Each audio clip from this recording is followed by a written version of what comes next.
China and US, massively increasing the rate of which the AI is getting developed. So I fear the most for people because the fall is going the other way. Well, it's very thrilling to see the pace of technology innovation. At some point, if the application and the velocity of applications doesn't catch up or at least break even ground, the tech is going to keep running, but this tech is not cheap. It is freaking expensive. AI also has a huge role. It's not just data for AI, it's also AI for data. There's a lot of talk about all the technicalities around AI. But if you took the use cases of AI, it really comes down to three categories. AI is about predicting what's next, right? Then we got into the world of generative AI. And what is generative? Now you're going from predicting to creating. We're in the world of agentic AI. Yeah. And what's agentic AI? It's going from creation to action. People talk about AGI, which again makes me want to think that AGI is again a far-fetched dream here. Forget about AGI. We need to even prove that AI is valuable in terms of having that economical growth and value that it can provide. The technologists love them for all the great innovation, but that innovation, when not balanced with the human factors, ends up introducing a very, very primal instinct, which is the instinct of fear. What's happening, folks? Thanks a lot for tuning in to the Altered Perception Show. Today we have Karthik Ravindran. He's a general manager at Microsoft, focusing on data and AI. We're going to uncover a lot of things about what goes in, because he has been in the industry for a long time. So what goes in the AI industry and where the trend is going towards. And specifically, what should people focus on? Because there is a lot of confusion happening around what people should be putting their energy on, and things are evolving so quickly. So he has really good insights and I'm super excited to learn from him. With that, Karthik, thanks a lot for joining the show. Thank you, Gaurav. Super happy to be here today. Yeah. I want to start with, I saw the talk that you gave at the Microsoft Fabric with the Seattle Data event. And that was a mesmerizing talk. I want to say that. And yeah, I think the fact that there were so many questions after that and people were like very engaged, and I was literally seeing like nobody was moving. So, kudos to you, to give the talk about like how can we humanize AI. So yeah, starting with that, let's actually dive into your day-to-day. So you are a general manager and focus on the data and AI. What does your day-to-day look like? Yeah, I'll give you a bit of background. So I've been at Microsoft now for about 25 plus years. The last 15 years have all been in the field of data analytics and now, of course, AI. And I've had a variety of different roles. Very thankful for the learnings that I've gotten from these roles. I first started out with a very heavy focus on building and leading data teams inside Microsoft. So we have data teams in our product organizations. I had the opportunity to build a data team that brought together our customer data estate for everything that is today known as Microsoft 365. And I also had a chance to work on the data platforms that powered Microsoft Bing and content experiences in the Microsoft Edge browser. And then I went on to do something which I would say was the most transformative leg of my career, which is building and running Microsoft's internal data office. So we are outside to the world known as a large enterprise, high-tech company. Internally, our data estate and journey is no different than any other large enterprise. Organically evolved data over several decades. And when I took on the role of leading the internal data office, it was about fundamentally transforming how we thought about data, how we approach data practices, and how we standardize how we practice data within the company. Fascinating journey. It wasn't just building technology. It was also working with business stakeholders. It was driving cultural shifts on how to think about being a data-driven organization, putting in place the platforms that helped wider business functions practice data in their day-to-day.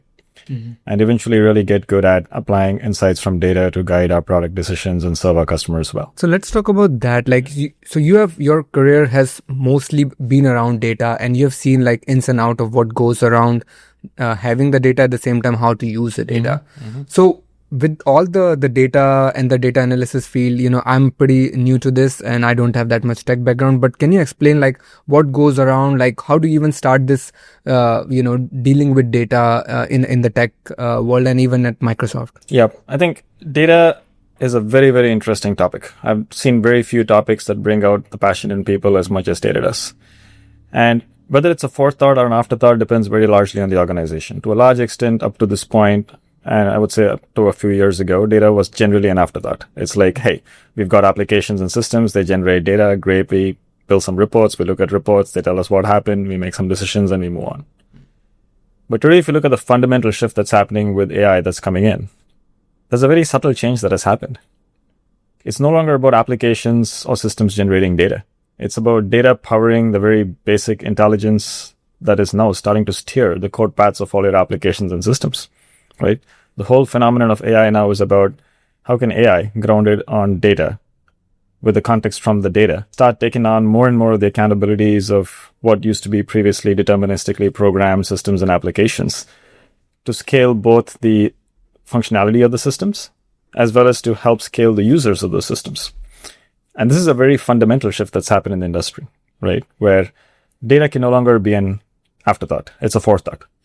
That was the fundamental pinning behind us wanting to invest even within a company like Microsoft in a data office to bring that knowledge to the surface and to help everyone across the various functions understand the importance of how data is not just something that you stare at to understand what happened, but how you could use it more to predict what should be happening and also action what you should be doing, right?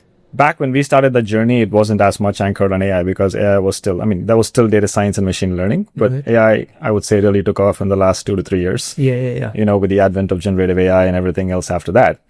But a lot of the foundations that we put in place during that earlier journey that I described at Microsoft in terms of bringing our data estate together and establishing a foundation is today paying off really, really well in terms of, great, now you've got the data coming together. And how do you take this data and activate it for the age of AI?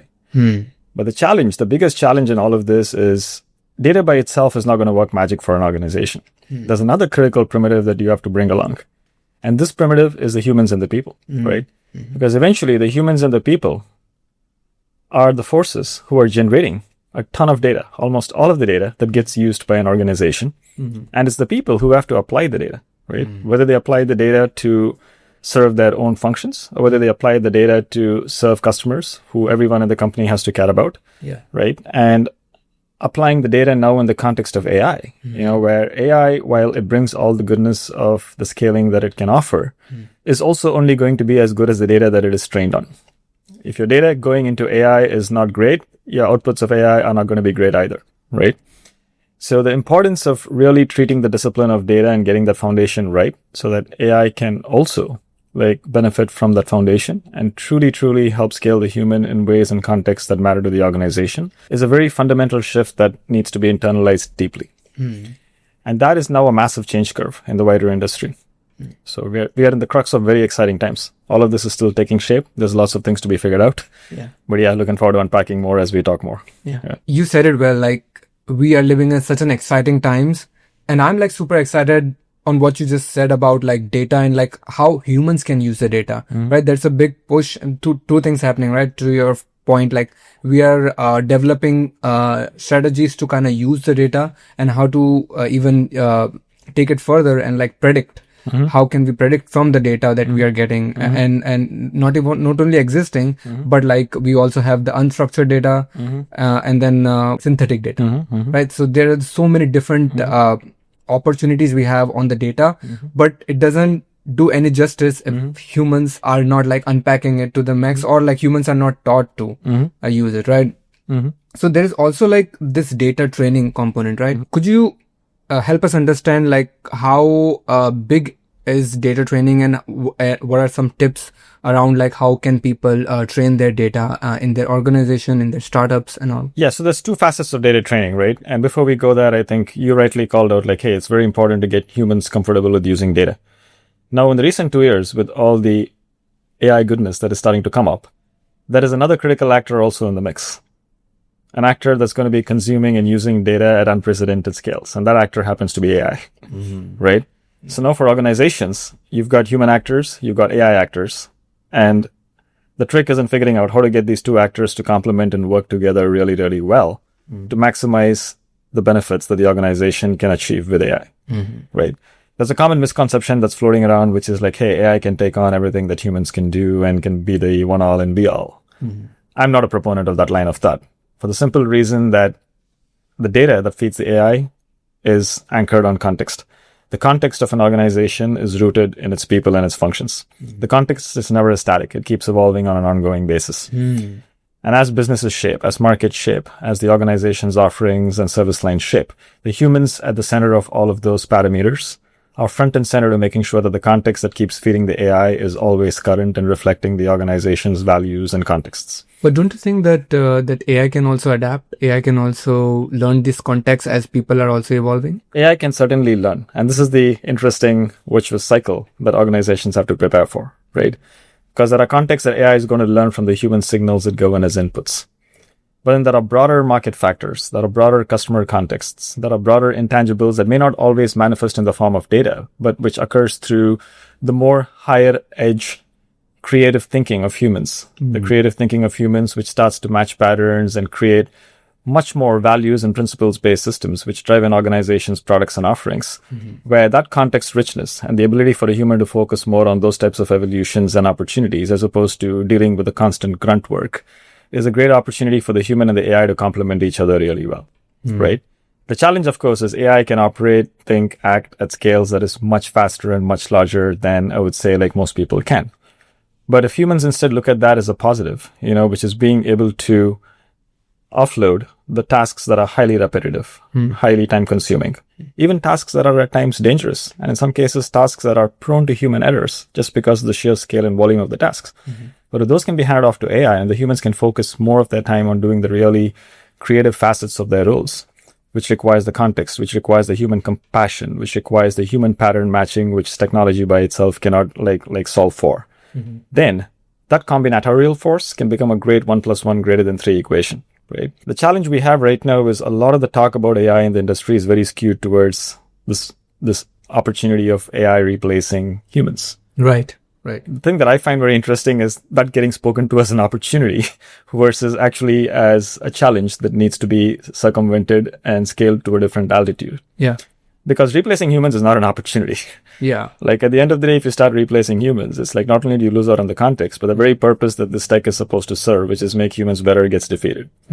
Right? Versus if you shift the conversation from replacing humans to amplifying humans instead, the value that can come out of that is huge. So how do one do that? Yep. So I think it's very important. So the way I look at it is, first, that is the element of the human, also recognizing that the tech is not here to replace them, despite all the noise and the system. Yeah. I think being able to discern a few fundamentals is very important. The tech needs context, the human can provide the context. The tech needs compassion to really serve customers, employees of an organization. The humans provide the compassion, right? And humans in turn, any one of us, you, me, any one of the friends that we know, people that we work with, if we really sat down and asked ourselves, do we spend 100% of our time doing what we absolutely love doing and what brings out the best in us? I'm pretty sure the answer will be like no. Yeah. Right. There's a heavy element of tax in all of our jobs that we do. Right. So if each of us intentionally took the roles that we are performing today and looked at what are those highly repetitive facets, right, that if given a choice, we may not want to do. Right. What are those highly time consuming, human error prone, sometimes even potentially dangerous because the sheer nature of the human fatigue that could set in when trying to perform some of these tasks could introduce errors that then have severe downstream impact. What are some of those things that we can truly start thinking about an opportunity to leverage AI and technology to take over and scale for us so that we can focus more on those truly creative and compassionate elements of our job?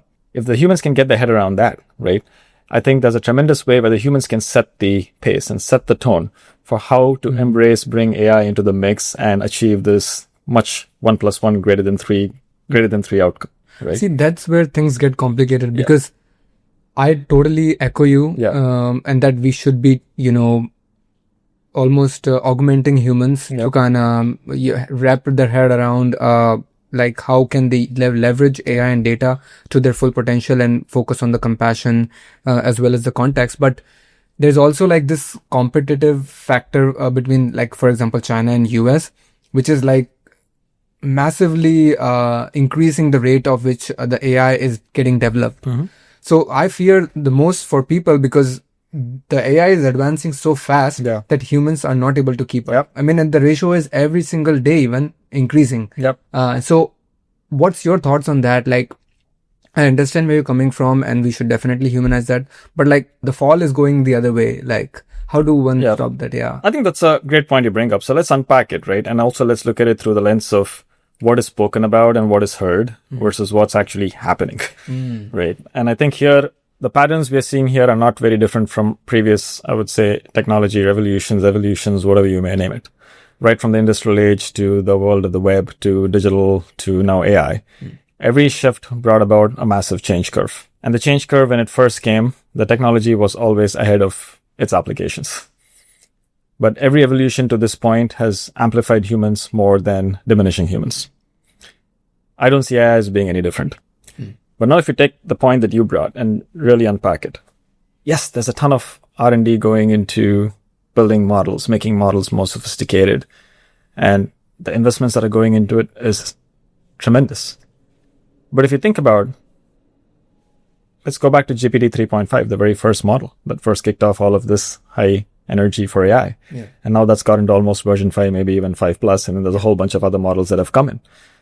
Could we today say that the use cases that we are hearing about, and not just POCs, not just proof of concepts and side projects, true production enterprise scale use cases, use cases that are truly sort of impacting humans in positive ways, have those use cases really scaled to the point where they can even take advantage of like what something like GPT 3.5 provided us? Probably not yet, right? Right. So while it's very thrilling to see the pace of technology innovation, at some point if the application and the velocity of applications doesn't catch up or at least break even ground, the tech is going to keep running, but this tech is not cheap. It is freaking expensive.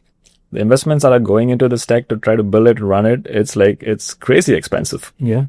And to date, I don't think any organization can claim that they figured out how to make a durable, responsible income stream from this tech.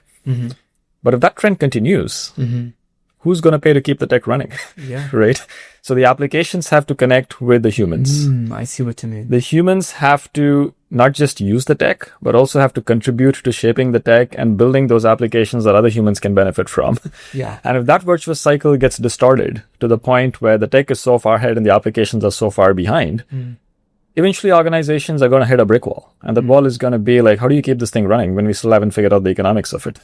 Interesting. That's a really good point, and something that is not talked about a lot, because what you are saying is that yes, there is the most amount of economical value in the application layer, right? Because you have the model layer which is the foundation layer, and then you can build on top of that foundation layer, which is the application part, right? Where you have the agentic AI systems and all. So with that being said, what you are saying is that tech is advancing so fast that the applications have not caught up, or I want to say the valuable applications which are actually going to be providing value to day-to-day life of what people are doing in their job or in their daily life. So what you're saying is that that's where the meat is. That's where the 100%. I'll give you another data point. Y Combinator. Everyone knows them, right? The VC funding for almost like most of the killer startups out there today. Yeah. Recently, they published their list of what they think are going to be the next killer startups, right? The next set of unicorns. Guess what their theme is? Vertical applications. Yeah. Vertical applications, industry applications, horizontal applications, applications that can take all this great innovation and models and bring it to life in serving use cases, both commercial as well as consumer-centric. And can you explain what is vertical applications? Absolutely. So vertical applications would be like applications that serve industries like healthcare, like finance, like manufacturing, and so on, right? There's also horizontal domains like sustainability, which everybody cares about, right? And then there's consumer applications, which all of us as consumers use on a day-to-day basis. But at the end of the day, if you look at it, every consumer app is produced by some commercial organization. The commercial organization is attached to some vertical or horizontal, right? And AI is starting to become, I would say, an interesting capability that everyone is talking about wanting to bring in. It also comes with its fair share of, I would say, opportunities and risks. Yeah. Right? A very simple example, and we hear about this almost weekly in some post on the community, which is someone as a consumer or a user having a conversation with a chatbot on a website or some application where the bot doesn't declare itself to be AI. Yeah. And the user just steering the conversation through prompts that very quickly reveal that it is indeed an AI that they are talking to, right? As opposed to, and then of course, sometimes those conversations end well, sometimes they don't end well, right? And right there, you've got an ethical consideration, right? Which is like, hey, great. It's like if the human is trying to interface with even a chatbot, which is a very primitive application of AI today, by today's standards. Yeah. And the human is still not able to do that with the full confidence, with the full trust and the full belief. How is the human going to transcend into further upstream use cases and scenarios where fundamentally organizations are asking humans to trust the AI, right? Yeah. And the organizations who are asking their customers to trust the AI also have to think hard about getting their employees to trust AI as something that's going to make each of them better to be able to serve their customers the best. So it's like this virtuous cycle effect. where there's a lot of focus on what can AI do for like the end consumer and for the end buyer.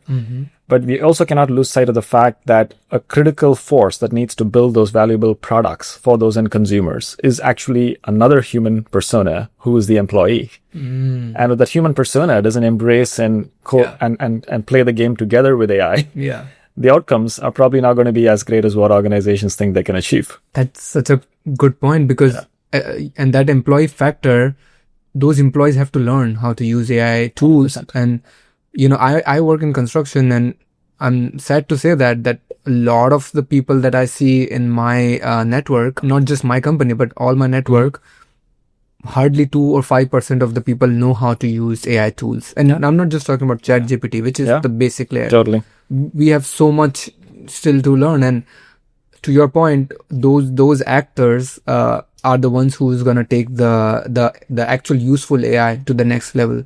Exactly. And we are not there yet. So to your point, I think that makes me want to think that, and correct me, but I think what you're saying is that there's a lot of like hype that's going around. There's not a lot of like grounded truth in a lot of the things that people are talking about.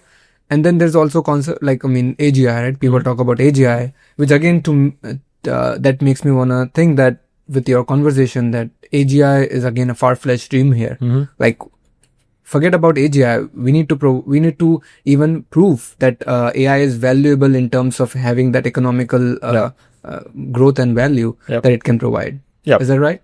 I think so. I think the way I would put it is there's a huge dichotomy between the velocity at which the tech is progressing versus the value being realized from the tech. And to bridge this, we have to address some of the factors we just talked about, which is the human connection, the human empowerment, the human plus AI mix that's got to come together, right?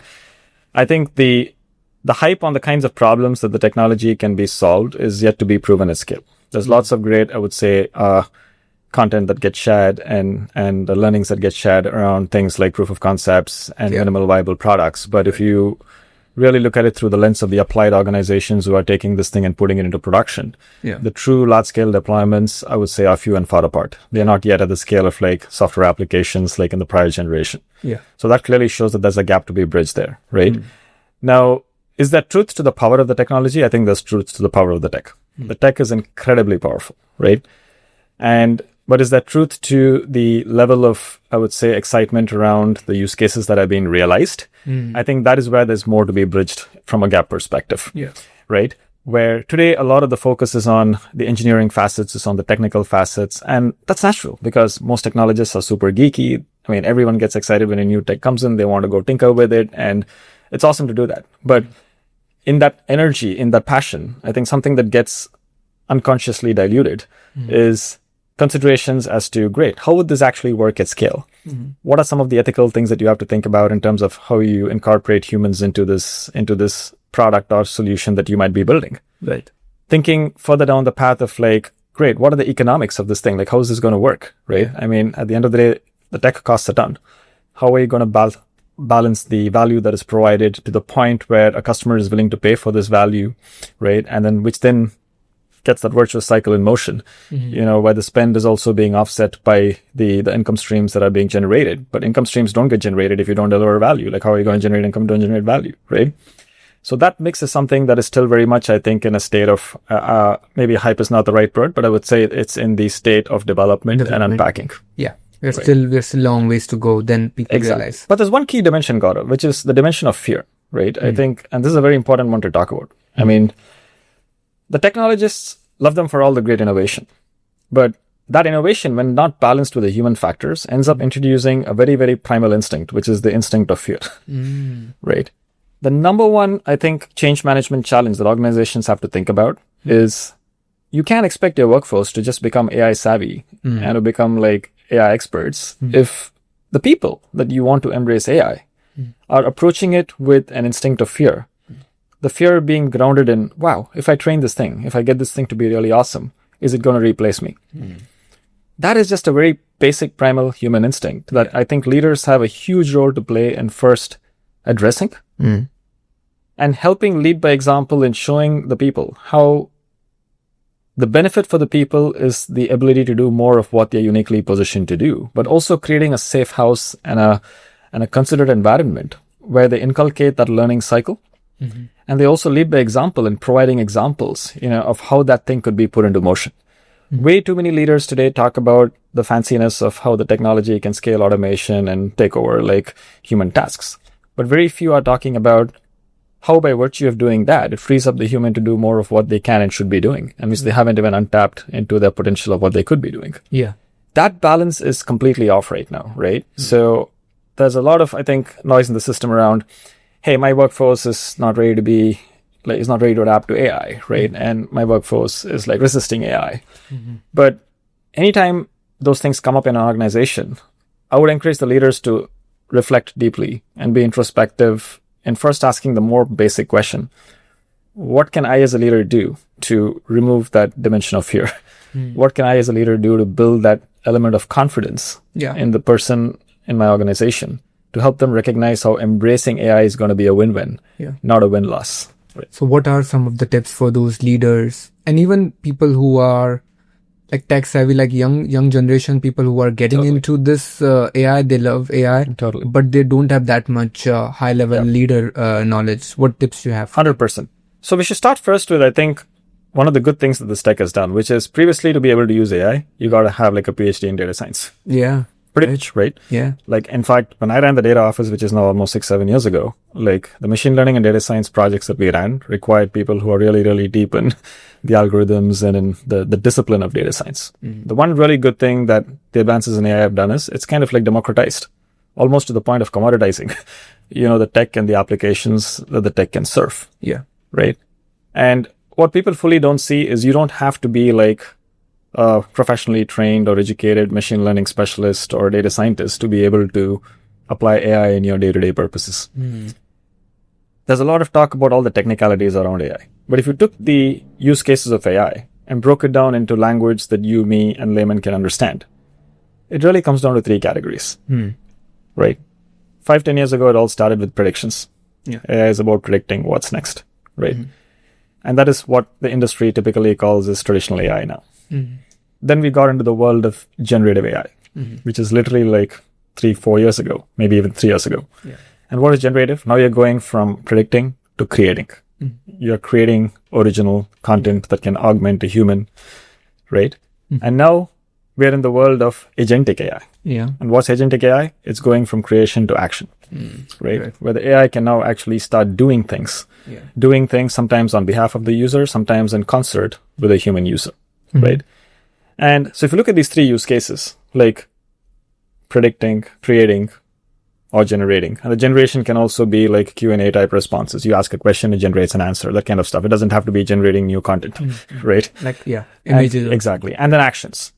And now if each of us started looking at our roles and started looking at across these 3 dimensions, what are the things that we spend most of our time in? What are the things that are extremely repetitive in each of these quotients? What are things that we would rather, if given a choice, like have something else do it for us so that we can focus more on creating that next big thing, which is something that can only be created when our context and our compassion and our creativity comes together. And in every one of these areas, right? Like, for instance, if you took predicting, I think who would want to sit and crunch through like petabytes of data, to try to figure out a pattern and determine what the next best action that you need to take needs to be. You would much rather have AI go to task at it. And that's kind of has been the traditional applications of data science and machine learning. And nobody resisted that. Nobody fought back against that. In fact, everybody welcomed that. Because the threat to the other aspects of human did not exist. But when you start going into creating, generating, and actioning, those are the things that have traditionally always been humans, right? And now if you take creating and generating, right? Every one of us, for instance, we all work on decks. We work on PowerPoint decks, we work on presentations. How many times have we been stuck in the loop when you're trying to find the perfect image? Where we're trying to put something in a deck, we want it to look a certain way, but we just don't have the artistic, I would say, design instincts to create something. Right? We don't know don't have the know-how of how to use a tool. Exactly. And one very simple use case, like for instance, a highly technical person, like building a slide, resonates really well with technical audience, but now needs to talk to a business audience. And if he has to take that content and flip it into something that's more user-friendly, higher level, right? In a traditional world, they would have to go and pick someone else's brain, like go find someone else, sometimes go find like an expert in the particular sort of like human discipline, and then come in and help them like look at their content and critique that content. And by the time you go through the back and forth review loops, like you spent almost like a week. Versus now, these are all examples of places where this tech can actually complement you and augment you. trying to find an answer, right? Where like you're reading a document, literally in the middle of reading a document, there's a new acronym, there's a new concept, and you want to understand not just your company's posture, but you want to understand the wider industry's posture. Yeah. Right? The tech can help you in that context. Yeah. And then going to the actual actions. Like how many of us have jobs, right? Where there's just workflows and tasks that are so repetitive. You keep doing it over and over again to the point of like drudgery. Yeah. Right? Other optionality is now for us to instead offload this to an agent, that could be helping us on the side, but without necessarily taking over the entirety of what we do. Right? So I think every role has an opportunity to dissect the functionalities of the role in one or more of these dimensions, and then to introspect to see like, great, what facets can genuinely be offloaded to something that can help the human scale. So the human can free up more time to go focus on the things that are more contextual, creative, and compassionate centric. Yeah.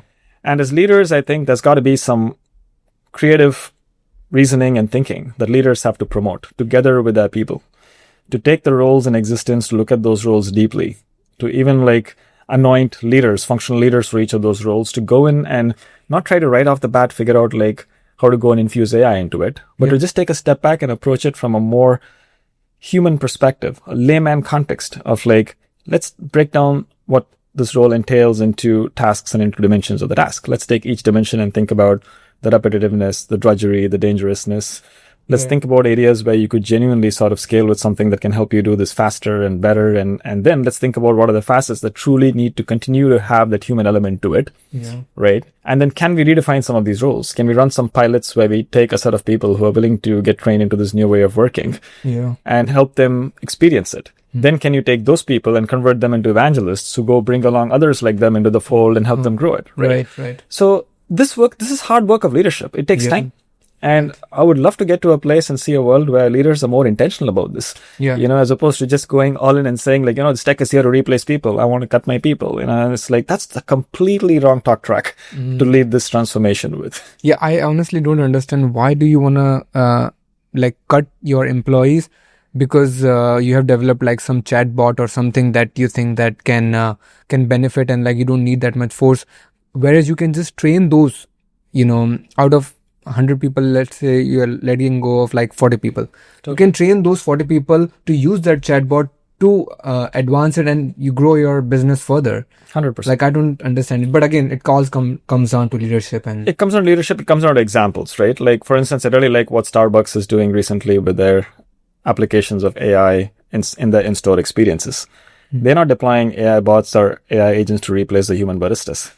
They are there to assist the human baristas, to give them more context about a customer. When a customer comes and scans their Starbucks reward card, the AI can understand the customer's context and can help the human barista create a more personalized connection. Oh, interesting. How do they do that? The customer data, right? They've got a rich set of customer data. They've got that app which has the customer profiles. Obviously, everything compliant with the customer's privacy, opt-ins and everything else. Yeah. But when a barista today, like let's go pre-AI. Let's start pre-AI. You have your favorite Starbucks cafe. You go there, let's say every day to go drink a cup of coffee. You see the same barista every morning.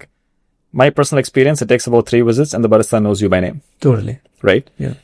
But not all the baristas are going to know you by name. And not all the baristas are going to know what your favorite drink and your favorite composition is. Interesting. Right? So all the data that's getting collected through the orders that you make, through your drink customizations, it's all there in your Starbucks app, right? Obviously, you got to opt in and provide the consent to say, like, use this to create a more personalized experience for me, which a brand like Starbucks is going to be super awesome at doing. Yeah. But with that compliant cooked in, like, imagine, like, it's not your familiar barista, but it's another barista, but who still understands your preferences, your tastes, and knows you. But there's still that human connection. It's not a bot sitting and talking to you, right? Right. That's a significant shift. And you brought up a great example, chatbots. Look, the context matters. Like, me personally, if I went into a travel website trying to book a thing, I wouldn't be super put off by needing to talk to an AI bot that's going to help me sift through itineraries. Agree. Right? But if I'm trying to get to Teladoc and get medical help for a critical situation that I or my loved one or a friend is going through, and if I end up not being able to connect to a human really, really quickly to be able to have that human-anchored conversation, it's like me personally as a consumer, and there might be others who are not me who would be totally fine with an AI talking to them, but I would not be. And there's a significant chunk of human population who would not be either. So people really have to think through these use cases, not just plaster a bot in front of everything. And I loved your point, customer service. An agent assisting a customer service professional as opposed to replacing the customer service professional can create a much personalized and greater customer experience than just one or the other by themselves. Yeah. Right? So these are the kind of nuances I think we just need to think through more intentionally. Yeah, and I can see this use case of Starbucks that you talked about in pretty much all the cafes around everywhere. Yep. I mean, I go to like a lot of cafes, and in fact, I had a founder of one of the cafes, Miro Tea, which is very popular in Ballard, and she's been running her cafe for more than 20 years now, and she has more than 150 different types of tea. Mm-hmm. And every single day she has more than, I'm going to say 200 people coming to the cafes, and everybody have their own preference of what they want. Some people have like just like green teas, and you can have order of like, this person has got these 5 green teas in the last year. That itself says everything. And you can even predict their, how they have done it.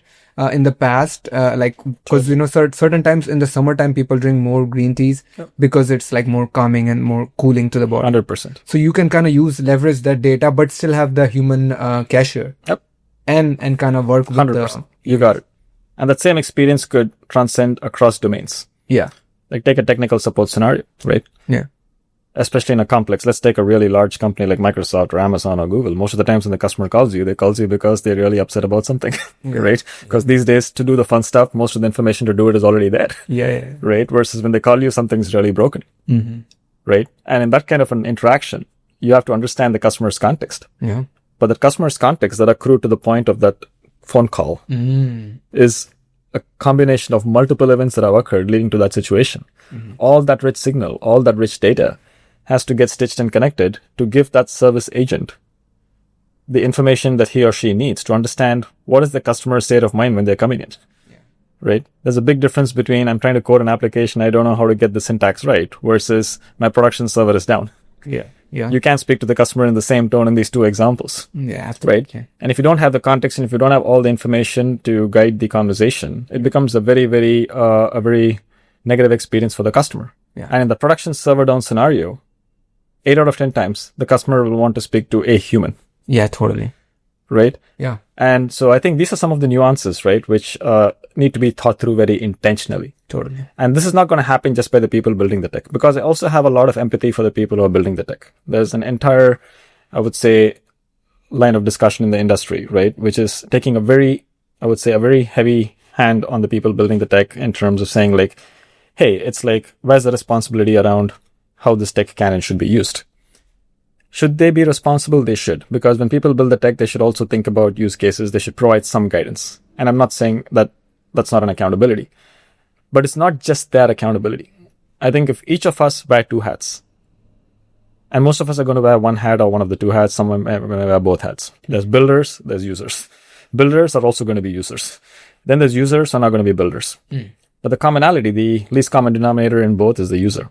As the user, whether you're a commercial buyer or you're a consumer, if you start holding the high standards every time you interact with a provider of the tech, to have these deeper dialogues about the use cases, the implications in terms of value, the implications in terms of the human interaction, then you're going to, by force of doing that, get the provider to think harder about the dimensions that he or she may not be thinking about. Yeah. The same thing applies whether you're an employee in an organization having an active role to play in how your leadership thinks about AI adoption. Right? Because everyone is sitting and waiting for some leader in the organization to come and give the answer. It's not going to happen. Because the leaders in the organizations are also dealing with multiple parameters and dimensions. This doesn't mean they don't have accountability. They absolutely have accountability to think through these things.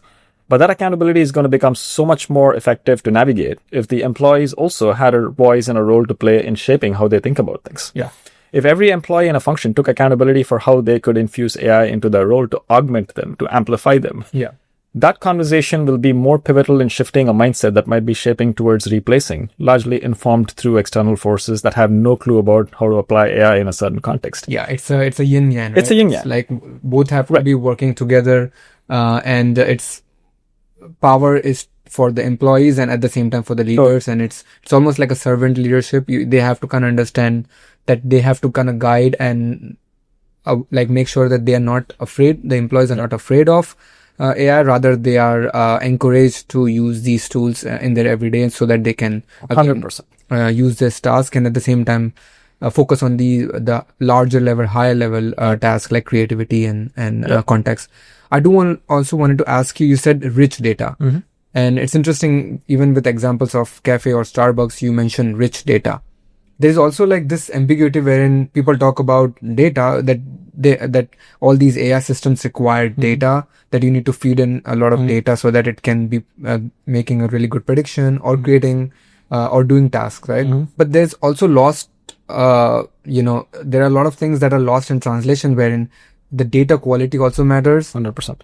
You said rich data, right? So what's your definition of like rich data, and how can one go from just like getting normal data, which can have a lot of noise, to the rich data? Oh, such a fantastic topic, Gaurav. I think you really hit a nerve on this one, because look, at the end of the day, to the earlier point I made, your AI can only be as good as your data, right? You feed bad data in, you're going to get bad AI out. You feed good data in, you're going to get great outcomes, right? And rich data, quality data, all of these can be overloaded terms, but we have to break it down into what it actually means. The first most important thing is context, right? Like every use case is obviously going to be driven by data, but the data needs to represent the context of the use case, right?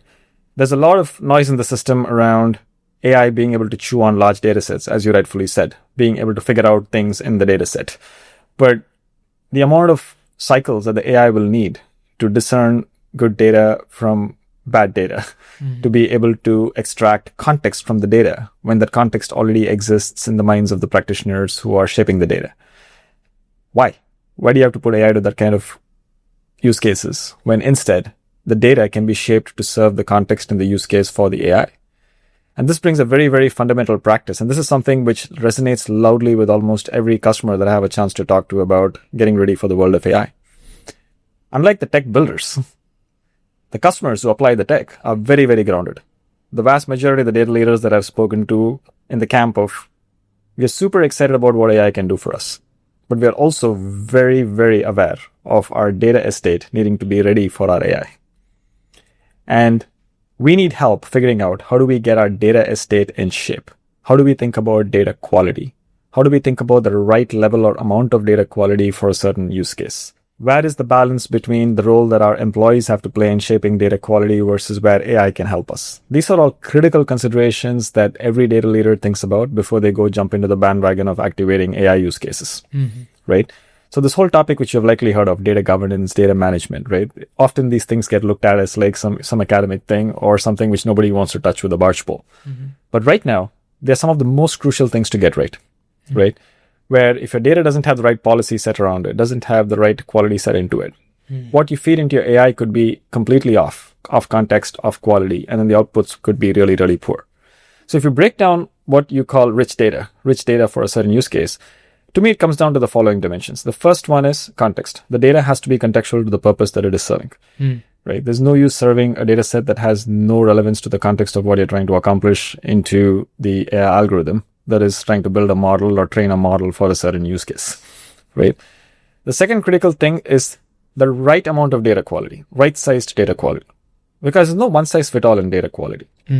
Like, let's take two use cases. You have a use cases which is about directional analytics. You're trying to directionally get a sense of what business decision should you make. You're not looking for 100% complete and accurate data. You want the data to be in the ballpark of 70 to 80% of accuracy and completeness, enough to give you a hint to say like, hey, this hypothesis is worth going and experimenting. Now take a complementary use case, which is you need to produce a compliance grade report to pass a SOX audit in the financial services industry. Yeah, or something related to safety. Exactly. You cannot take any chances with the data accuracy and completeness.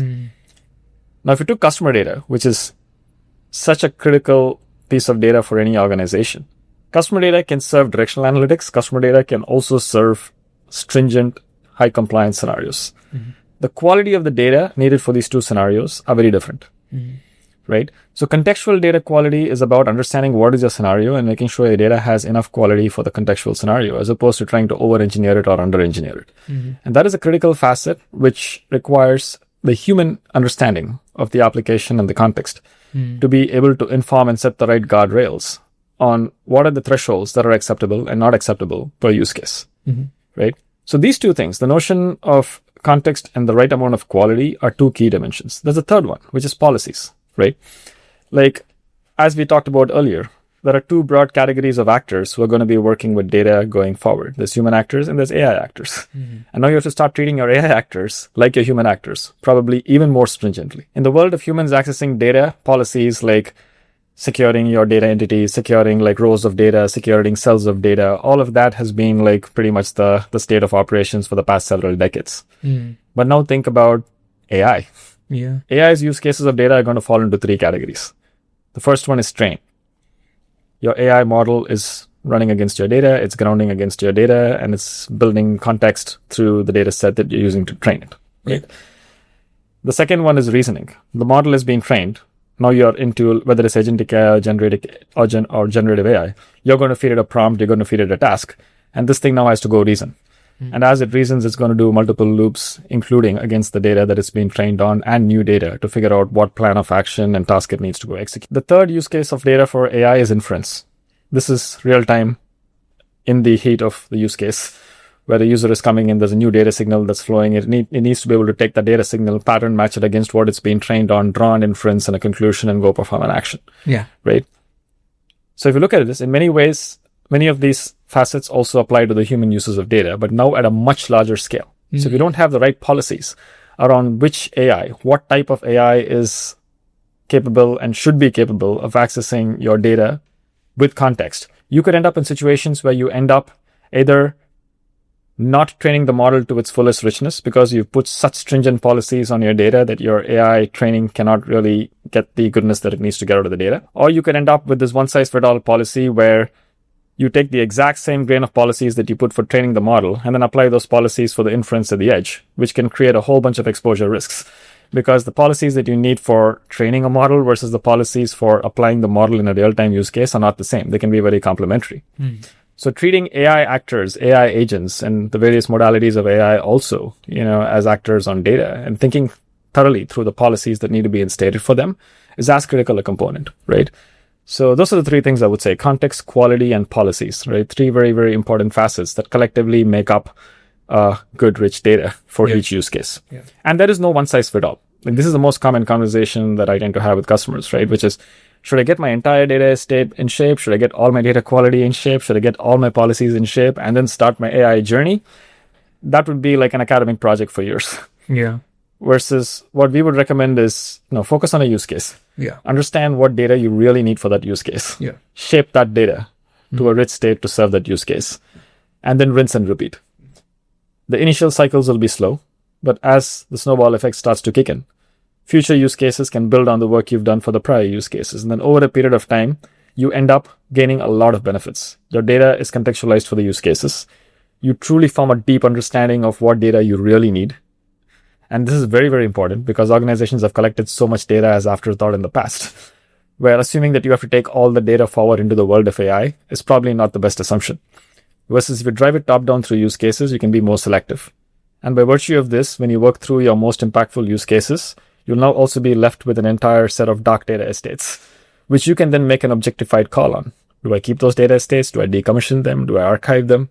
Right? Like, why bother taking all of the data that doesn't matter to the use cases that really matter and to continue to invest in keeping them governed and quality controlled? You might as well focus on what really matters for your use cases. Right? So macro point being this discipline of data governance and data management is super crucial. Now, the complementary facet to this, how can AI help here? Because AI also has a huge role. It's not just data for AI, it's also AI for data, right? Because guess what? What does AI do really well? It's great at computation. It's great at reasoning at scale. It's great at pattern matching and looking at patterns in ways that the human simply cannot do at the scales of data that we are talking about. Now, if you bring back the yin-yang, the human and the AI, imagine a human being able to just specify the broad rule sets of what makes up a good quality data set for a use case.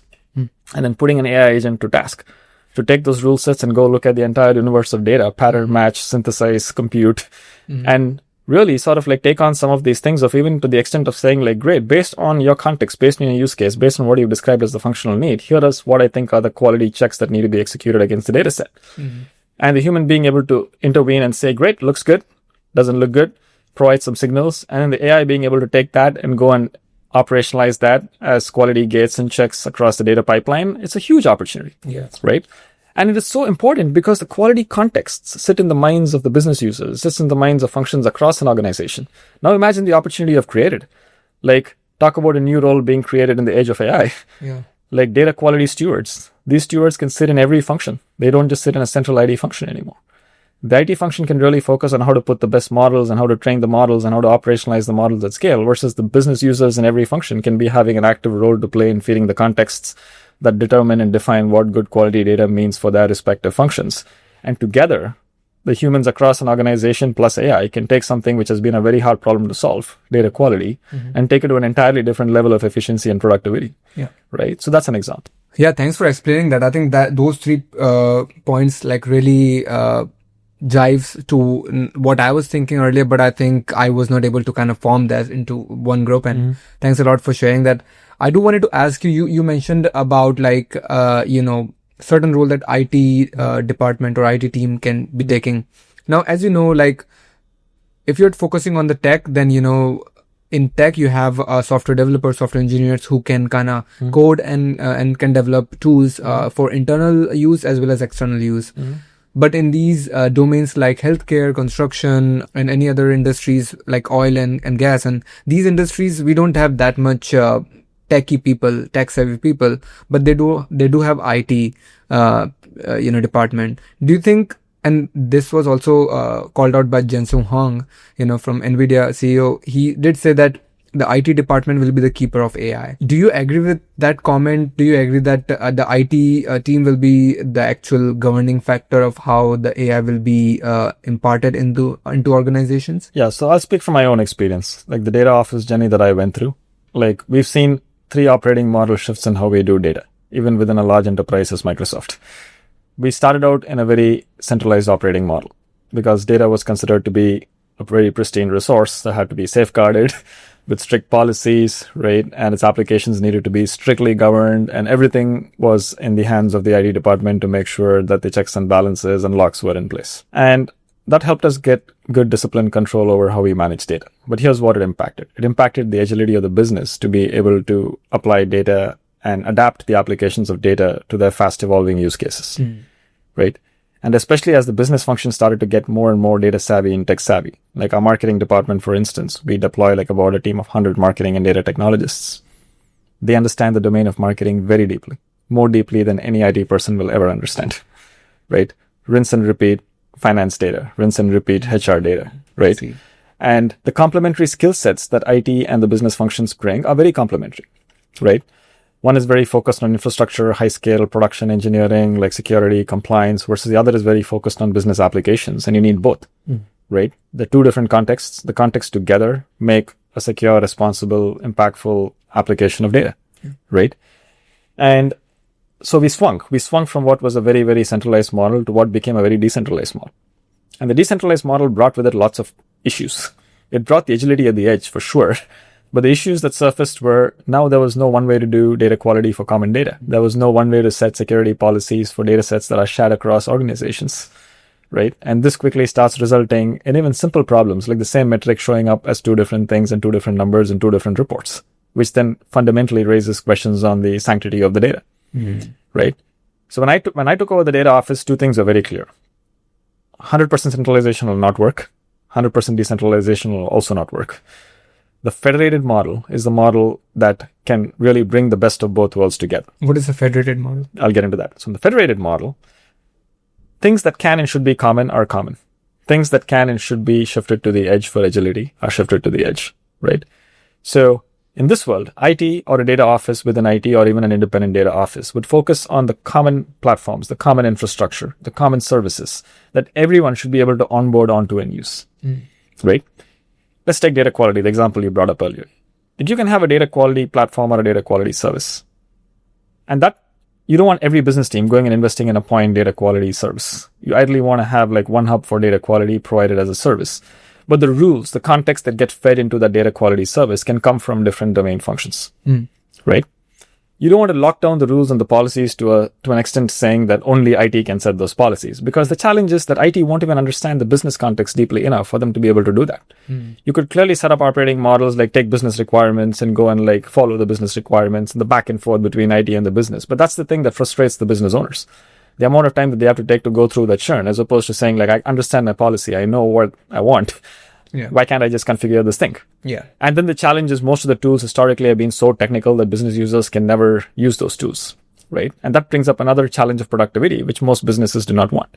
But in a federated model, you enable the best of both worlds, where IT becomes more the enabler of common services and foundations.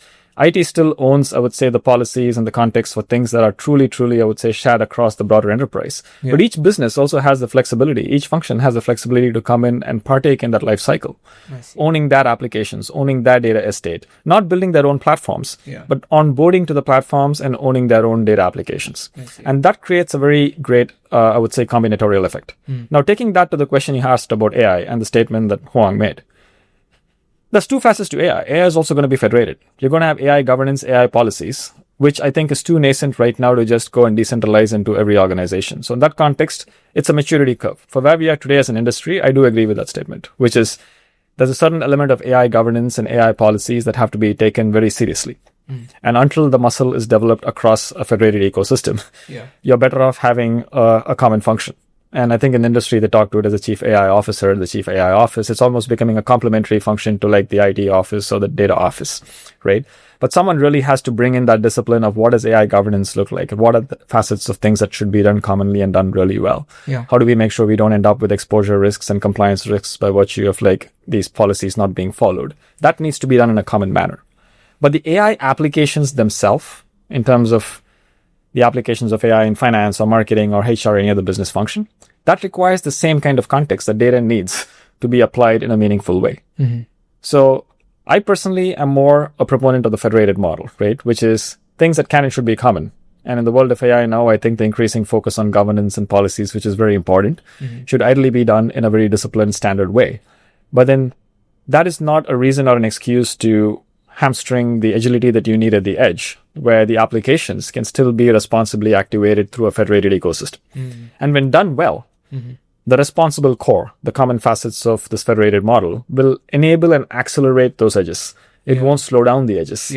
And the edges will be truly empowered to focus on that innovation versus having to be concerned about whether they're crossing any compliance boundaries or lines. I see. But getting to that operating model is work in progress now for AI. I think we haven't even crossed it over entirely in the world of data, but now AI is brought in an entirely different dimension. And the same shift needs to happen here. So, okay, I have like a couple of questions here, but I want to start off with what you're describing is that each organization, either small or large, will have some sort of these federated models for themselves. So let me ask you this, there is a big propulsion towards the AI startups that are building like agentic systems for organizations. And then there's also consultancies, like AI consultancy. Over time, what do you think would be more prominent? Because what I'm seeing and what you're describing is that every organization is different. And if each organization is different, whatever these AI startups are building for these agentic systems for these companies may not work because then they'll have to kind of fine tune it again to their own use cases, which for each organization, it's a different use case.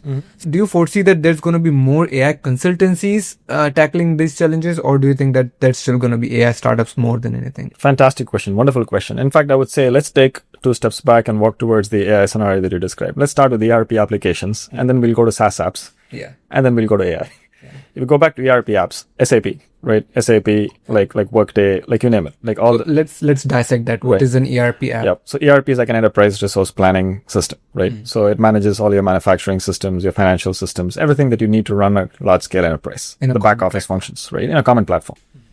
And SAP is a great example of one of our leading, I would say, solution providers for ERP solutions. There's hardly a global enterprise that doesn't deploy and run SAP. But now you also have Microsoft Dynamics, you've got like Workday, you've got a bunch of platforms. Depending on the segment, small, medium enterprise, there's a certain player that leads. Every one of those applications are great foundations to get started. Some of them come with very prescriptive templates that some organizations choose to just apply the template and go run. But 9 out of 10 times, the organizations will have to customize those templates. We'll have to tune it to the needs of their organization, their workflows, their people. Guess who comes in to do that? The consultants, right? Now fast forward to the world of SaaS applications. Let's pick Salesforce, the leading CRM SaaS player, right? Great platform, great out-of-the-box apps. But they also have a significant investment in professional services. There's an entire partner ecosystem around Salesforce. take everything that even a company like Microsoft or AWS or Google do. Everyone have PaaS offerings, platforms as services, software as services. But eventually, the partner ecosystem that comes into, or the consulting as you called it, that comes in to deploy it, configure it, customize it, and build additional value-added services on top of it is also a huge marketplace. I don't see the world in AI being any much different, right? Because Y Combinator puts it the best. I think we earlier talked about how they look at vertical SaaS and SaaS applications being like the next big market.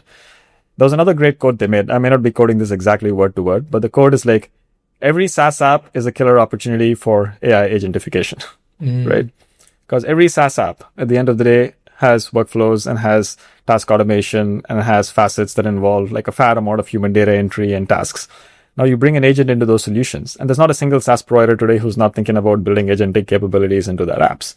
Now think about the evolution of those apps into like their agentic forms, which is likely where a lot of agents are going to take their initial shape in existing organizations, right? Especially, I would say, organizations who are not building but using the technology. Whether it's SAP, whether it's Dynamics, whether it's you name your favorite SaaS application, Salesforce, it's all going to have agentic capabilities. But what is that agentic capability going to work on? It's going to work on each customer's data. What does it need? It needs each customer's context. And plus, these agentic systems have to integrate and stitch and connect with all of the other systems in an enterprise, right? So the role of consultancies is to work with customers to help them take these solutions and not just deploy them as is, but also integrate them into their existing value chain, which includes workflows, other applications, systems, human beings, and navigate that entire change management to a place where these systems can integrate and work in harmony with the wider enterprise. So the individual AI ISVs or individual AI startups, as you call them, they're doing some incredibly innovative stuff. But for that innovative stuff to reach scale, it has to integrate with existing contexts and amplify existing contexts. It can't just go be a siloed standalone in its own right? Like if you're a startup building an agentic app for customer service, if that thing doesn't know how to integrate with the CRM app that an organization has deployed, and doesn't know how to integrate with the other enterprise applications, including the products that the organization are trying to bring this thing in to provide the customer service for, it's like, it's not going to deliver its goods and its value for the customer.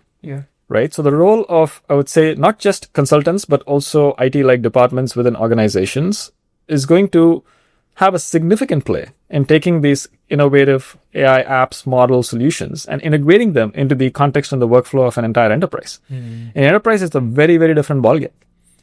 And related to this is a very interesting thing that's happening. You probably read about this. Like you've got like the true AI thought leaders like Palantir and OpenAI, everyone's starting to enter the consultancy business, right? And it's a very interesting thing around like $10 million deals and $5 million deals. OpenAI is getting exactly right. But here's the deal, right? If you think realistically about it, can they go and add a ton of value to the organizations? For sure, yes. But are they going to have all the rich context of what it takes to actually navigate complex change management in a global enterprise? That's a whole different ballgame. Right? You need to bring along a workforce that's been like traditionally trained with a certain muscle memory in how an organization is operated. And the context that workforce, that those people have, is going to be fundamental to incorporate into this AI solution for it to really deliver the goods for the business. If you come in with a solution with the mindset of saying like, hey, this is going to come in and I'm just going to come and like brute force the change management and replace a bunch of humans. It's like, that's idealistic thinking, because you could come in with the expertise on how LLMs work. You can come in with the expertise of how to train the usage of like prompt engineering and other AI techniques. But what you're not going to have by just being an AI builder is you're not going to have the rich context and the complexity, the understanding of the complexity of enterprise change management. That's a complementary muscle. That needs to come from the employees within the organization. That needs to come from consultants and service providers who worked with an organization and helped an organization grow over the years, right? So I look at it as a yin-yang. When these two ecosystems come together, I think we're looking at the next big, I would say, like not just productivity boom, but also potential sort of like market boom, where professional service providers together with AI providers can really help organizations thrive. Or maybe like a hybrid system wherein a startup is also a consultancy. 100%. And that's becoming a very hot concept now, right? Like you're hearing this thing called FDEs, forward deployed engineers. Every model building company, like product building company, is now taking their engineers and putting them on the front line. And they're saying like, hey, part of your role is going to be to go work with the customers and help them deploy the systems. Fantastic move. I think it's much needed for two reasons. One is it makes the engineer building the tech really empathize with and understand what it takes to go deploy it in real world. And those learnings that they bring back to make the product better is going to result in better solutions. The second big thing is it also helps the company that's building this AI tech to understand what does it mean to actually go drive change management in a true large-scale enterprise, right? So from that side, it's awesome.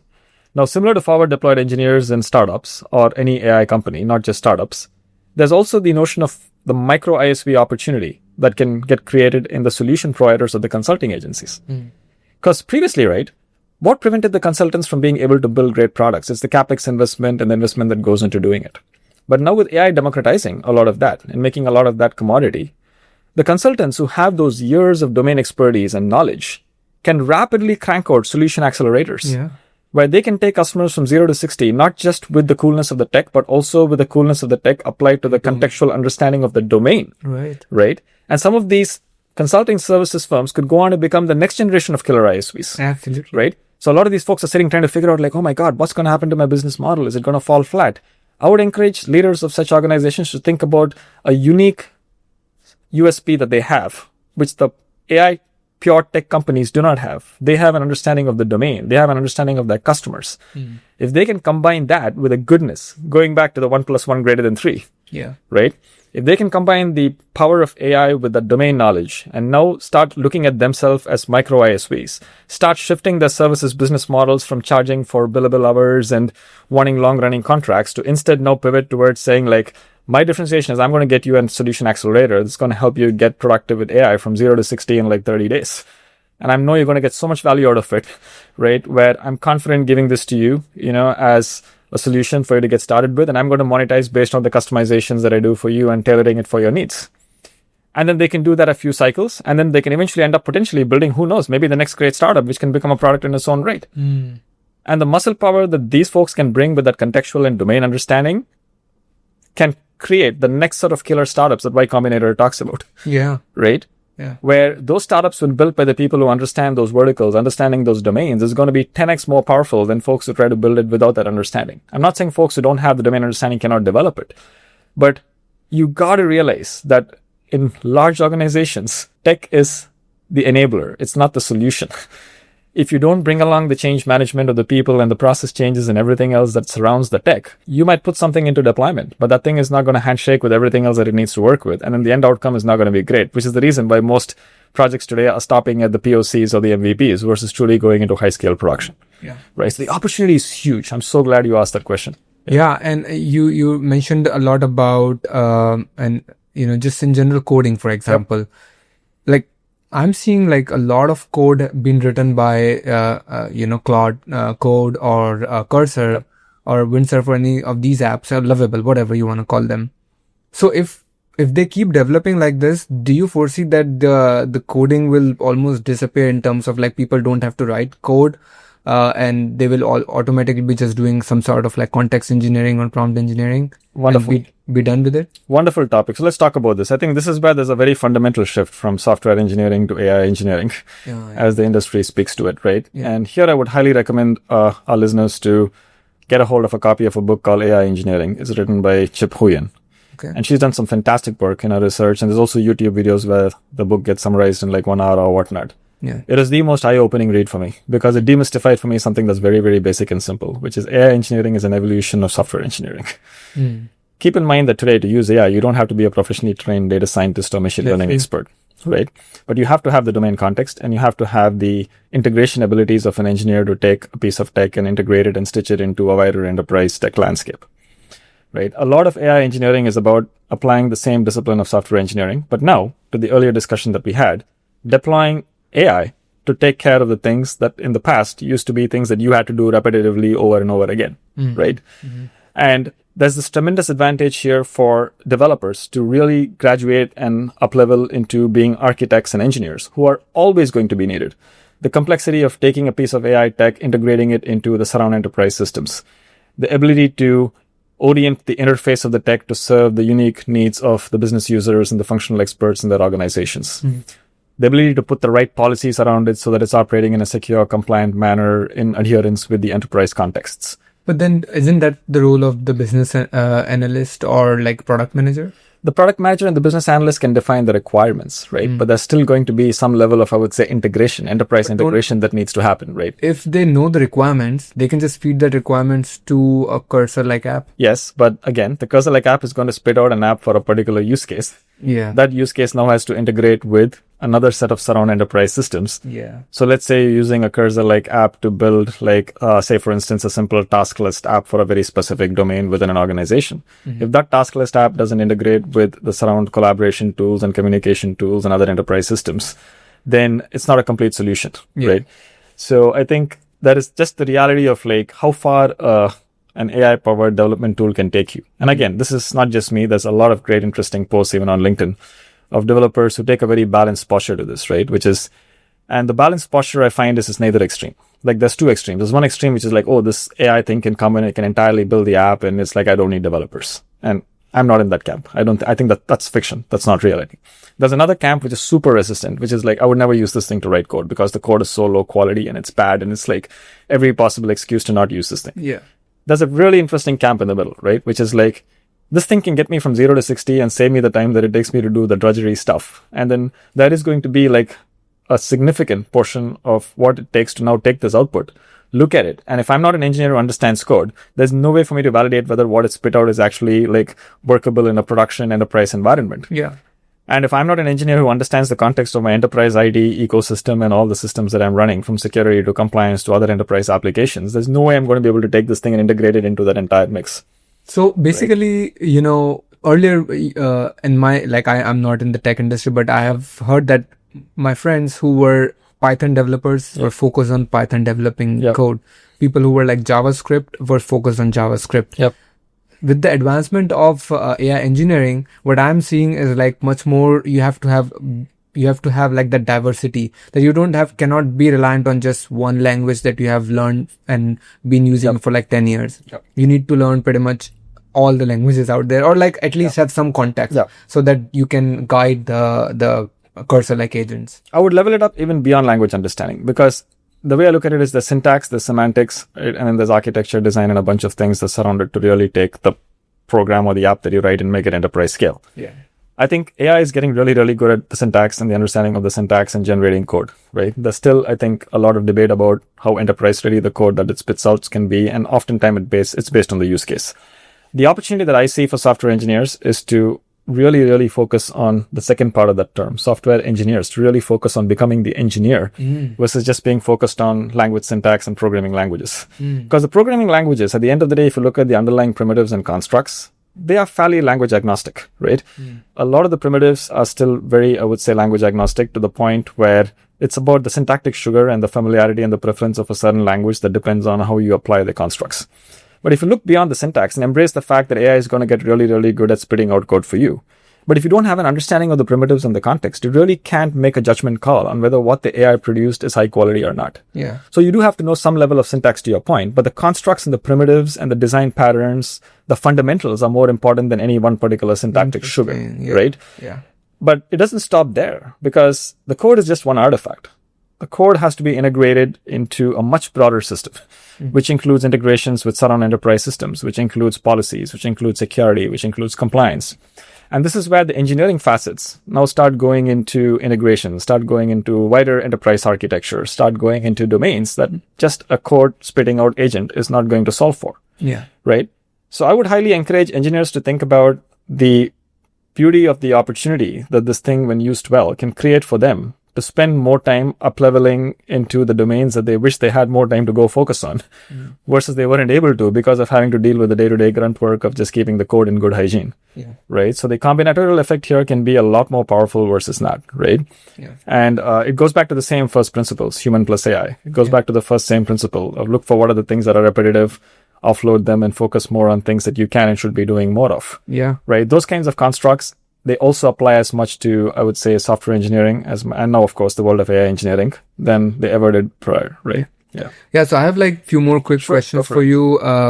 First thing first, you did mention about the AI governance, and then you also mentioned about risks. So let's talk about what are some of the biggest risks that can happen if AI governance doesn't occur in organizations, in just whole like countrywide even applications. Yep, 100%. I mean, and I think the good parlance to anchor this on is the great work that the European Union has been doing, right, around their AI policies. I think they've clearly taken a leadership policy with the EU AI Act, and there's two broad categories in which institutions, countries, regions approach AI governance.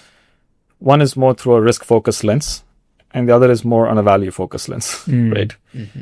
And there's no, I would say, uniform alignment or agreement on how to look at this. If you look at EU AI, and the reason I mentioned them is because they approach it more from a risk-focused lens, but they're not totally isolating the value component. They're just being really thoughtful about how the value being created can truly be responsible, as opposed to exposing risks that you really want to try to get ahead of and avoid. So that taxonomy of high-risk applications to low-risk applications, and the way they dial the knobs in terms of the level of rigor versus the level of flexibility based on those risk quotients, I think it's a very good model to apply. Versus some other regions are very focused on like, hey, we got to set this thing up in a way such that the value innovation doesn't slow down. And the value innovation is what rules, and that's priority. And then, of course, I mean, it has to be responsible, but then, let's put some guardrails in place. But that's more like an afterthought versus the forethought. So the difference is whether you focus on the responsible aspects as a forethought or an afterthought, right? So these are two broad frameworks. Now, bringing it down to your specific question, what are the kinds of impacts these things can have? Pretty profound, right? Like the impact on humanity and people, if not designed, guided, and applied in a way that achieves the human plus AI greater than 3 equation.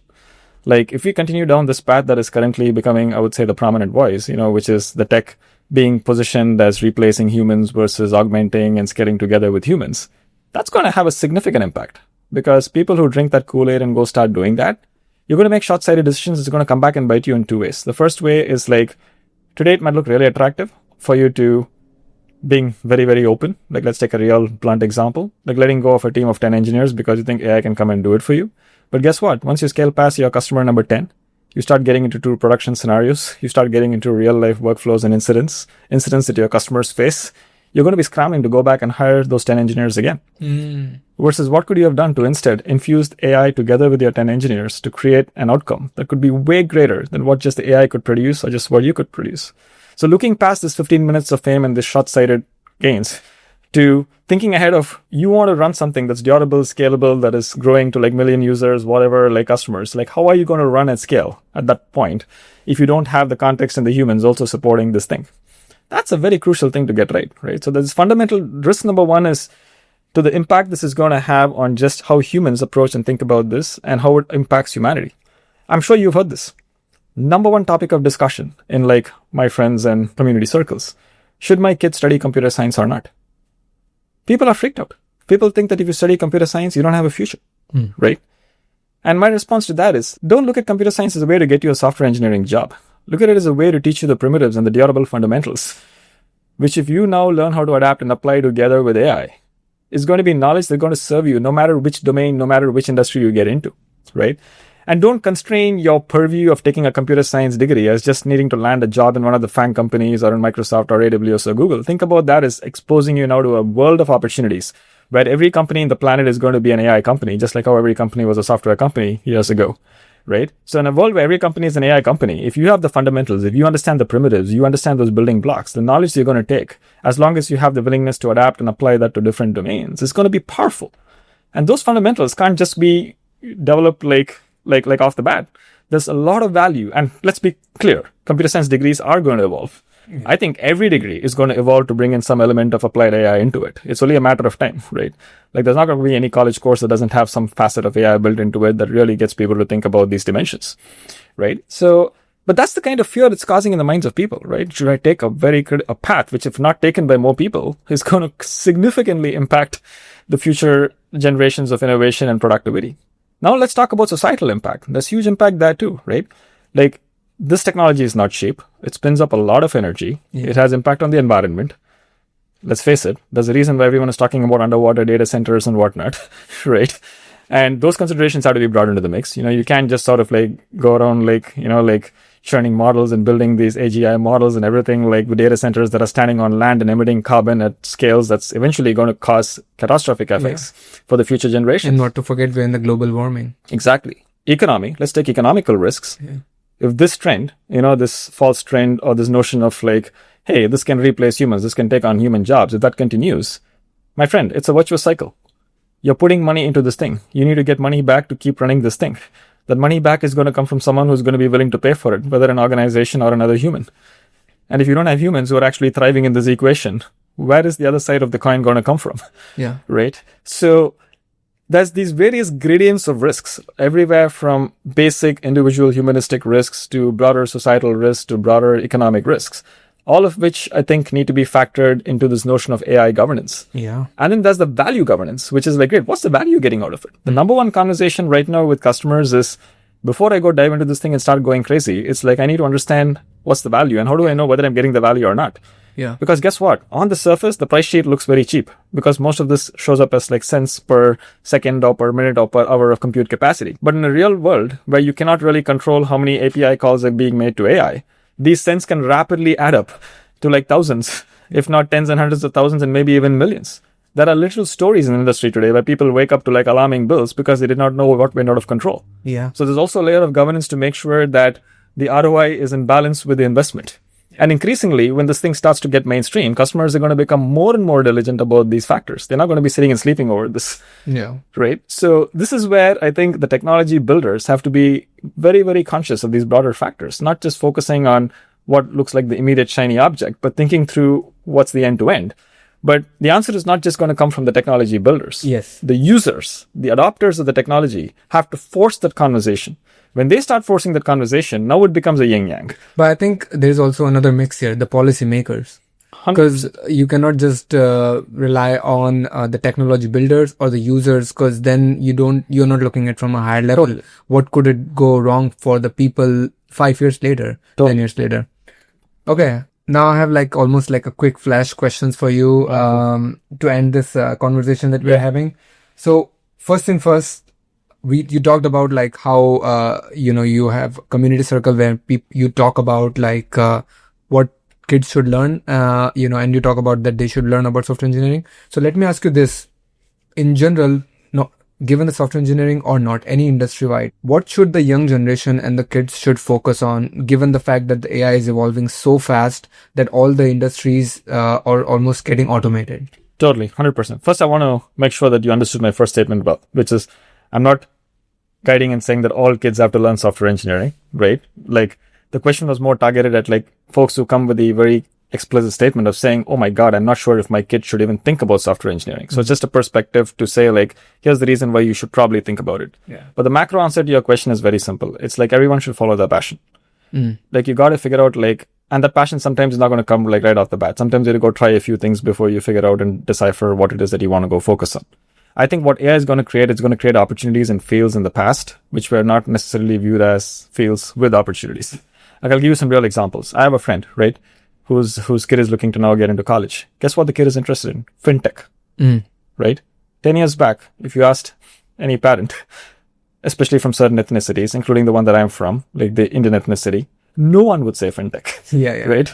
Today, fintech and with an applied slant of AI applications in fintech is becoming a reality. So what you're saying is that there's going to be no new courses created, new types of almost fields that will be created because of this. And courses will evolve. Every discipline will evolve to bring in some element of AI into it, right? And now it really becomes a question of whether children or our future generation want to pick a certain domain or a certain discipline and go down that path, or whether they want to pick a horizontal that can serve multiple domains. Right. So going back to the earlier set of options we talked about, I think something like computer science could become a horizontal, which could continue to serve multiple domains.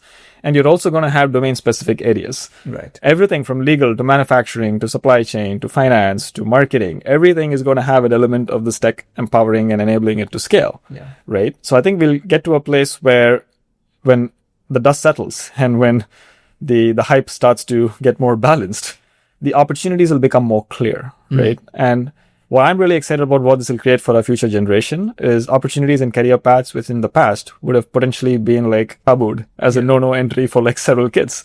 versus now kids can genuinely sort of follow their passion, and realize potential which in the past was not doable. Yeah. And this tech, when applied well, can be a force function accelerator for it. Absolutely. I mean, I'm super excited about that too, because given the fact that you talked about that all the repetitive tasks, all the mundane tasks or dangerous tasks will be taken care by AI, then you can focus on the high level, like global warming, multiplanetary species, or if you want to just in space, that's possibility. We need to be developing, resources on that, or understanding the brain, because right now we have hardly understood like 10 to 15% of the brain. So many things to be. Totally. And even those tough challenges that you talked about, just to be clear, it'll be a human plus AI taking care of those things, right?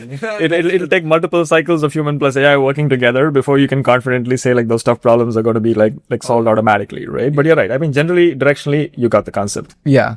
So the next question, and since that actually bleeds into what you talked about, the future generations, future generations, so what the question is, like, in the next 3 to 5 years, where do you see the AI industry going towards? What's the trend looking like? Because you are in the ins and out of this industry. The applications, the topic that you and I talked about earlier, right? The balance, the great balance that needs to happen, which is the pace of innovation of the bare metal tech is way ahead of the applications that are being realized. I think that equilibrium needs to be established. And it'll happen either by force or by function. By function, as in like the developers of the tech realize how important it is to also get the applications going. And then hopefully, if Y Combinator's like prediction stays true, a whole ton of new startups, whether it's coming from brand new startups or even startups that are spurred off of like just like professional services that we talked about, will end up hopefully growing the other side of the equation to a place where it starts to achieve equilibrium, because that's going to be really, really crucial for everything else that happens after that. Because if you don't figure out a way to strike that equilibrium, it's like the economics are going to be off balance, and then the tech may not reach its full potential. Right. So that's one key thing that I think is going to, for sure, I think needs to get resolved. And I see it being resolved because eventually we are fast hitting a point where the economics balance has to be struck. Right. Yeah. The second thing is, and this is the one that I think is the more contentious one, right? Which is what is the future of, I would say, the role of humans in a world that is like going to be so AI driven. But I think we've kind of drained the topic in our conversation today. And my personal take on that is, once the first equilibrium gets struck, or as a part of building that equilibrium, I think we'll also get to a state where the role of humans will start becoming more and more clear. But the one caution I would lay out on this is there is no magical single entity organization or leader in any giant organization who's going to come and give you the answer for that. I also encourage people to not look at like the builders of the technology as being the forces who have to provide that answer, and then either getting disappointed or developing an angst against those folks, because you got to look at it through that lens. I mean, their prerogative is complementary or different than the prerogative of the folks who have to benefit from the tech. They do want people to benefit from the tech, don't get me wrong, but their prerogative is to innovate for the people. Right? Like any other tech, the applications have to come from the people who are using the tech.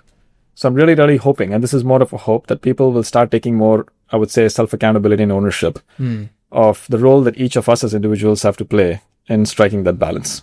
And that is a very, very important thing, I think, that hopefully our listeners can connect with and can go champion, to make sure that everyone starts rethinking that notion of like, what is my role to play in shaping this balance, as opposed to waiting for some magical answer to come and fall it, right? Yeah.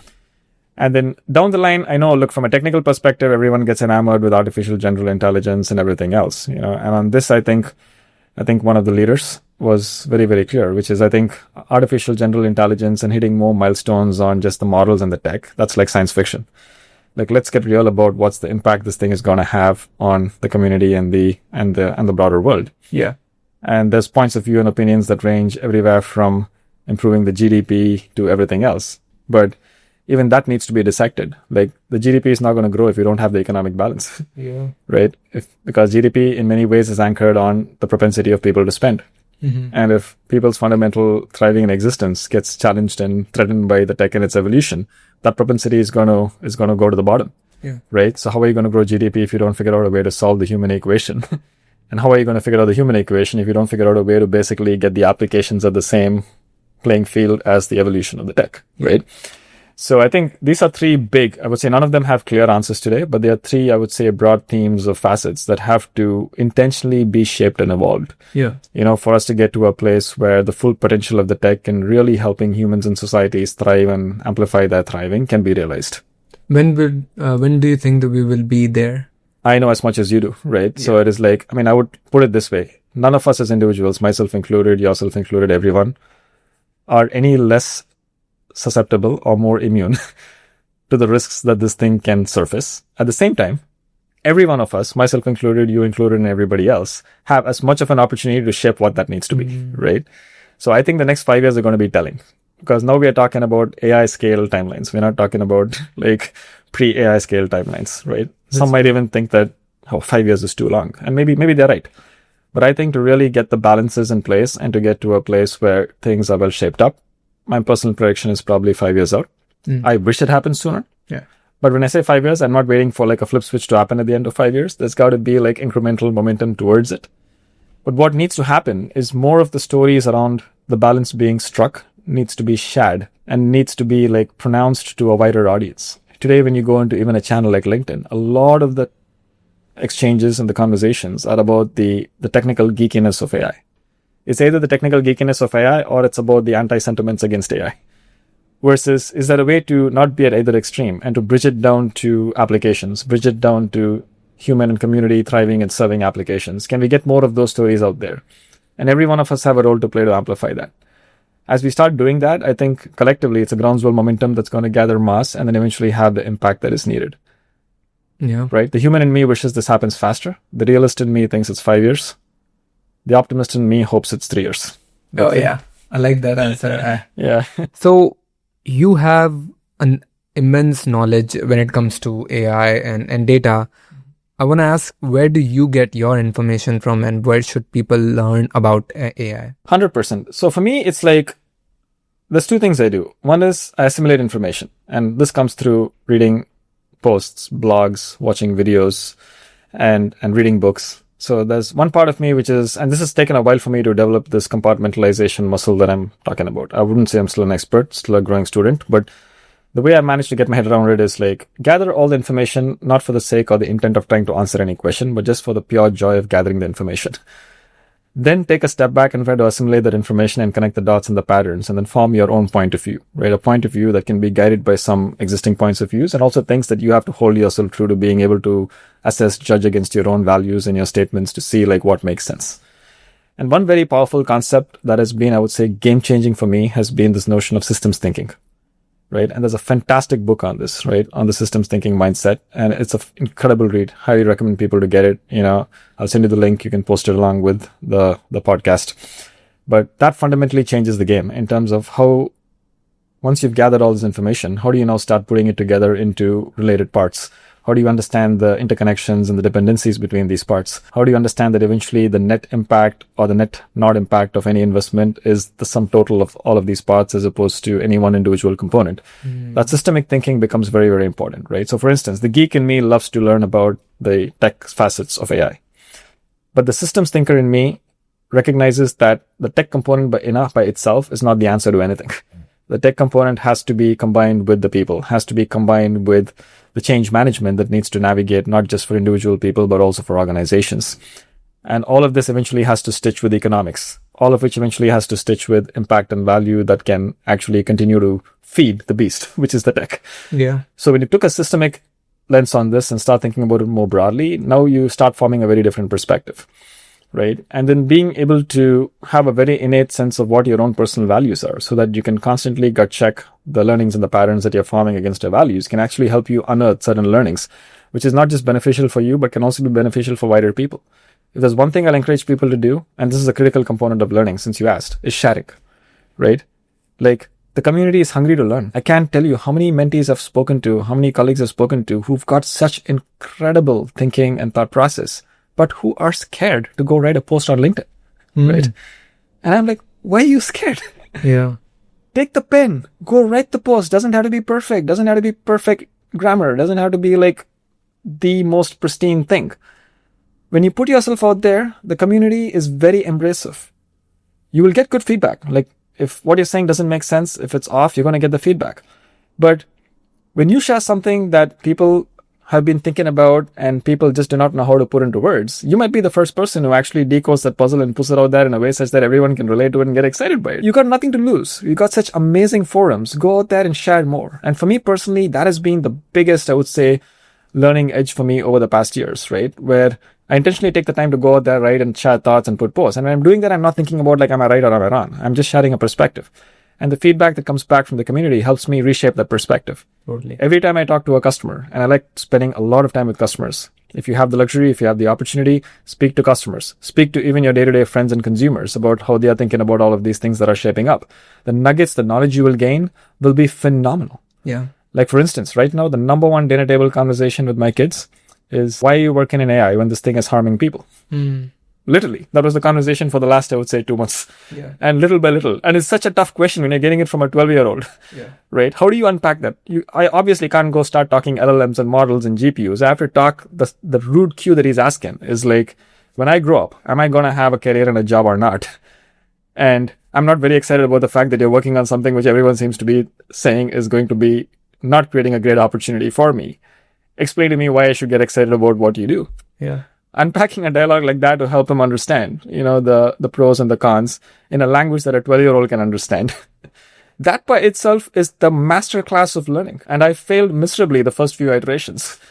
And then finally I went back to the drawing board and thought about how would I explain this thing to a 12-year-old? Yeah. Right? And then finally, after several conversations, we both learn from each other, eventually to get to a point where he feels a lot more comfortable now, about great, that maybe there is a path ahead. And for me personally, the biggest learning from that was like, oh my God, it's like I've taken it so much for granted. Yeah. That everybody can understand the tech and speak to the tech and get excited about it. Versus here is my own kid, who's sitting here and telling me on my face that I'm not excited about what you do because what you're doing is potentially harming this community. Yeah. No, I think that's beautifully said. And that's the beauty of being humans, right? We come it from a compassion, creative angle, and like we learn and adapt so fast, like in your case when you were teaching your kids. So beautifully said, Karthik. And I know unfortunately our time has come to an end, but this was an enlightening conversation for me. Thanks a lot for blessing us on the show. Oh, wonderful, Gaurav. Thank you so much for having me. Yeah, it's my honor as well. Yeah. Absolutely. Awesome. And for you audience, thanks a lot for tuning in. I hope you guys gained some valuable lessons from Karthik. And if you guys have any other comments on the show, or if you want me to bring somebody on the show, please let me know and I'll be happy to do so. And as always, take care. Ciao.